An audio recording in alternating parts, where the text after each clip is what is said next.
তো বন্ধুরা, আজ আমি বানাতে চলেছি বাটারস্কচ ফ্লেভারের এই 1 পাউন্ড ওজনের কেকটা। আর এই কেকটার অর্ডার এসেছিল আমার ফেসবুক থেকে। বেশ কিছুদিন আগে ফেসবুকে আমি এই কেকটার ফটো পোস্ট করি, সেখান থেকেই অর্ডারটা আসে। আর ফার্স্ট দিন আমি বানিয়েছিলাম এগলেস কেক, বাট আজকে আমি বানাবো ডিম দিয়ে কেক।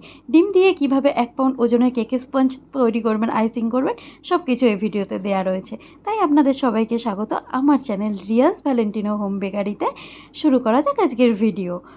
শুরুতেই নিয়ে নেব একটা ছোট মিক্সিং বোল, আর তাতে নিয়ে নেব 70 গ্রাম পরিমাণ ময়দা, মানে 200 গ্রাম কাপের হাফ কাপ পরিমাণ ময়দা। তো এর সাথে আমি মিশিয়ে দেব হাফ টিস্পুন পরিমাণ বেকিং পাউডার আর 1/4 টিস্পুন পরিমাণ বেকিং সোডা।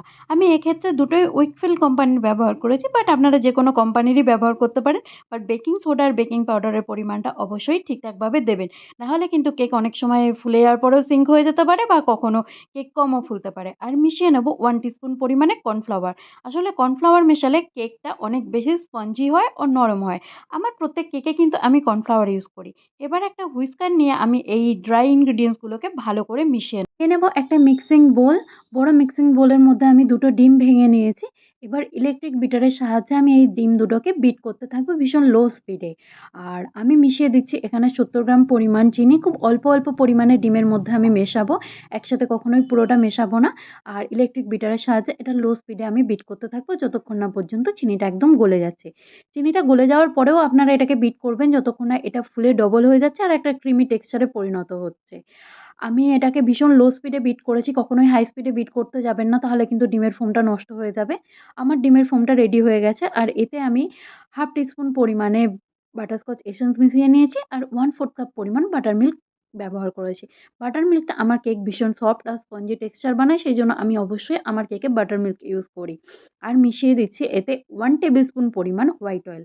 আপনারা চাইলে বাটারও ইউজ করতে পারেন, বাট আমি এক্ষেত্রে হোয়াইট অয়েল ব্যবহার করাটাই বেশি প্রয়োজনীয় মনে করি, কারণ বাটারে অনেক সময় কেকটা খুব ভালোভাবে ফোলে না, সেইজন্য।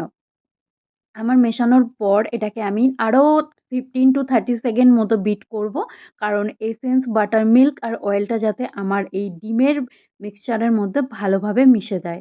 আমার মেশানো হয়ে গেছে। এবার আমি ব্লেন্ডারের কাঁটা দুটোকে খুলে সরিয়ে রাখবো।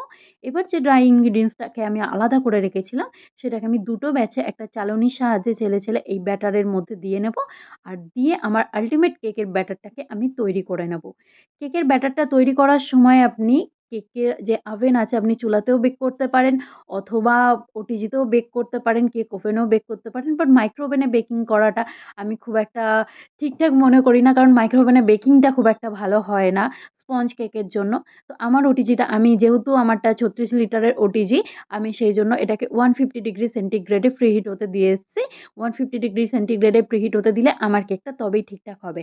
আপনারা অবশ্যই আপনাদের ওটিজির যে সাইজ আছে সেই অনুযায়ী কেকের টেম্পারেচারটাকে সেট করবেন। আর একটা হুইস্কারের সাহায্যে এবার আমি সমস্ত ড্রাই ইনগ্রিডিয়েন্টসগুলোকে ভালোভাবে মিশিয়ে নিচ্ছি। মেশানোর সময় একটু মাথায় রাখবেন যে যাতে কোনো রকম কোনো লাম্প না থেকে থাকে। যদি কোনো ডেলা থেকে থাকে, শুকনো ডেলা, সেক্ষেত্রে কিন্তু কেকের মধ্যে সেটা ভালোভাবে বেক হবে না। কেক বেক হয়ে যাওয়ার পরেও সেই ডেলাটা পাউডারের ফর্মেই কেকের মধ্যে থেকে যাবে। যেটা মুখে পড়লে কেকের টেস্টটাই কিন্তু পুরোটা নষ্ট হয়ে যাবে। আমি একটা 6 ইঞ্চি টিনের মধ্যে এটাকে ট্রান্সফার করে নিচ্ছি। করে আমি এটাকে একটা টুথপিকের সাহায্যে ভালোভাবে ঘেঁটে দেবো। এর কারণ হচ্ছে এর ভিতরে যদি কোনো রকম গর্ত থেকে থাকে তাহলে সেটা বুজে যাবে, আর কেকের ভিতরে এয়ার বাবলস গুলোও বেরিয়ে যাবে। বেকিং করা হয়ে গেছে, আমি এটাকে ঠান্ডা করে নিয়েছি। তারপর আমি ৩ টে স্লাইসে এই কেকটাকে কাটবো। আপনারা চাইলে ২ টো স্লাইস অথবা ৪ টে স্লাইসেও কাটতে পারেন। বাট আমার ক্ষেত্রে এটা ৩ টে স্লাইসে কাটাই বেটার মনে হয়, সেইজন্য।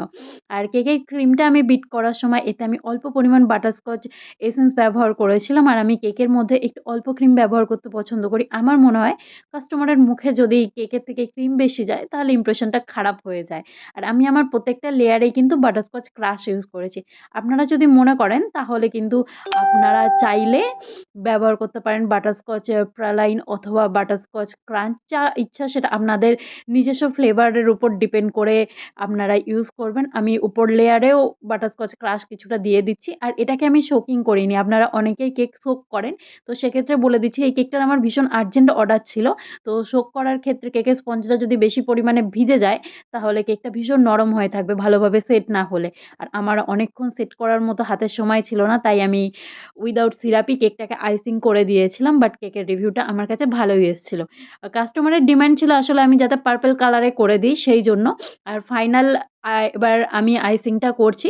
প্রথমে আপনারা ক্রাম্ব কোটিং করে কেকটাকে ফ্রিজে রেখে দেবেন। কারণ ক্রাম্ব কোটিংটা ভীষণ ইম্পোর্টেন্ট।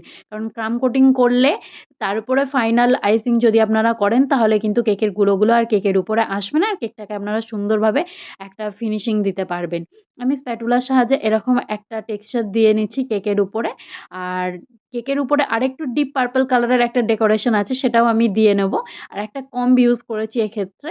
কম্ব ইউজ করে আমার মনে হলো যে স্প্যাটুলার থেকে কম্বের সাহায্যেই ভালো ডেকোরেশনটা হচ্ছিল। তারপর আমি একটু ডিপ কালারের পার্পল কালারের নিয়ে এই নজলের মধ্যে দিয়ে, নজলটার সাইজ আমি জানি না, এরকম একটা ডিজাইন করে নিয়েছি। কেকটা যদিও ভীষণ সিম্পল বাট ভীষণ কিউট দেখতে ছিল। আর কিছু পার্ল আমি অ্যাড করে নিয়েছি।